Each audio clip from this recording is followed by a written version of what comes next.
बद्रीनाथ धाम, एक रहस्यमयी यात्रा। नमस्कार दोस्तों, आज हम आपको लेकर चल रहे हैं एक ऐसे धाम की यात्रा पर जो केवल श्रद्धा और भक्ति का केंद्र ही नहीं बल्कि अनेक रहस्यों को भी अपने अंदर समेटे हुए है। यह धाम है बद्रीनाथ धाम। यहां हम आपको उन रहस्यों के बारे में बताएंगे जिनसे शायद आप अब तक अनजान थे। आखिर क्यों यह मंदिर साल में 6 महीने बंद रहता है? क्यों मंदिर में जलने वाली अखंड ज्योति 6 महीने बाद भी प्रज्वलित रहती है? केवल केरल के नंबूदरी ब्राह्मण ही यहाँ के रावल मुख्य पुजारी क्यों बन सकते हैं? मंदिर की मूर्ति की रहस्यमयी कहानी क्या है? क्यों वसुधारा झरने का पानी पापियों पर नहीं गिरता? तप्त कुंड का जल हमेशा गर्म क्यों रहता है? क्यों कहा जाता है कि बद्रीनाथ धाम जल्द ही विलुप्त हो जाएगा?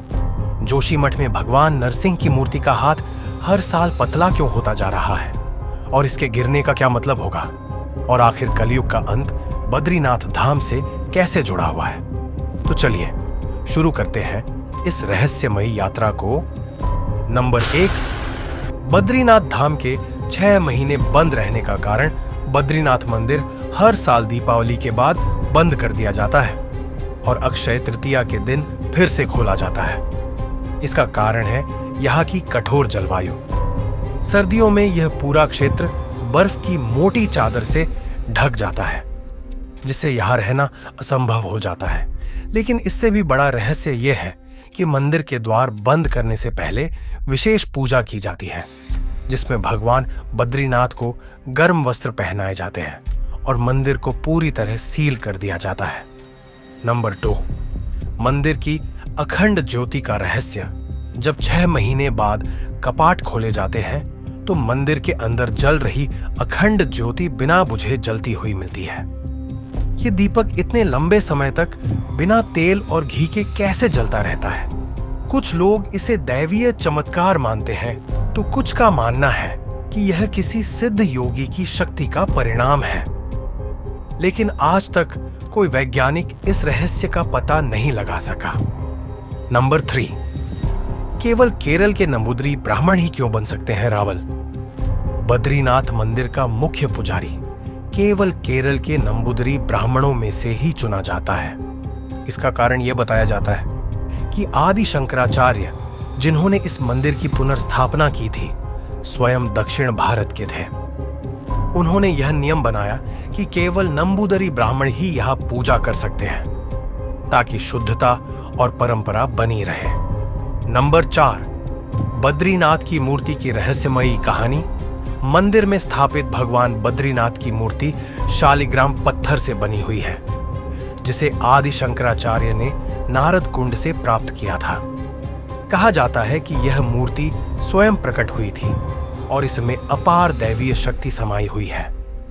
यह भी मान्यता है कि जब यह मूर्ति पहली बार मिली थी तब यह जल के अंदर ही प्रकाशमान थी और इसे निकालने के बाद भी इसमें वही दिव्य आभा बनी रही।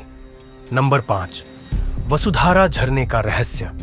बद्रीनाथ के पास स्थित वसुधारा झरना केवल पुण्य आत्माओं पर ही गिरता है। मान्यता है कि यदि कोई व्यक्ति पवित्र हृदय से झरने के नीचे खड़ा होगा तो उसके ऊपर जल की बूंदें गिरेंगी। लेकिन यदि वह व्यक्ति पापी है तो झरने का जल उसके पास से गुजर जाएगा लेकिन एक भी बूंद उस पर नहीं गिरेगी। कई श्रद्धालु इस झरने के नीचे जाकर खड़े होते हैं लेकिन कुछ पर जल गिरता है और कुछ पर नहीं। आखिर क्या है इसका रहस्य?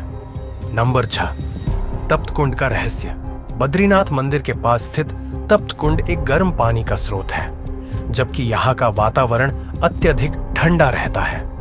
वैज्ञानिक इसे ज्वालामुखीय गतिविधियों का परिणाम मानते हैं, लेकिन यह भी सच है कि यहाँ का पानी औषधीय गुणों से भरपूर है।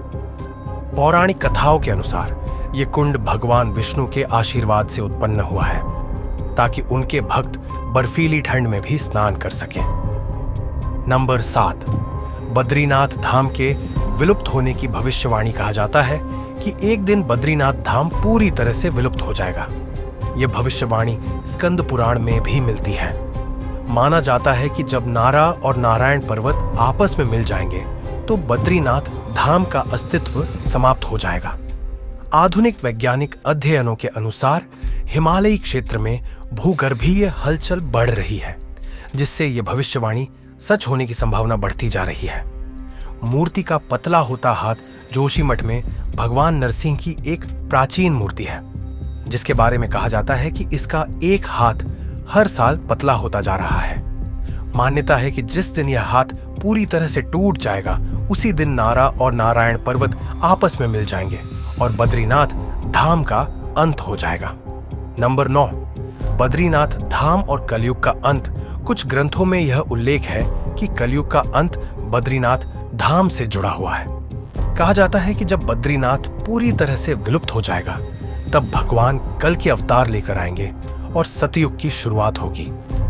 बद्रीनाथ धाम केवल एक धार्मिक स्थल नहीं, बल्कि अनगिनत रहस्यों से भरा हुआ है। क्या ये सभी घटनाएं केवल संयोग हैं, या फिर इनके पीछे कोई दैवीय शक्ति है? अगर आपको यह वीडियो पसंद आई हो तो इसे लाइक और शेयर करें और अपने विचार हमें कमेंट में जरूर बताएं।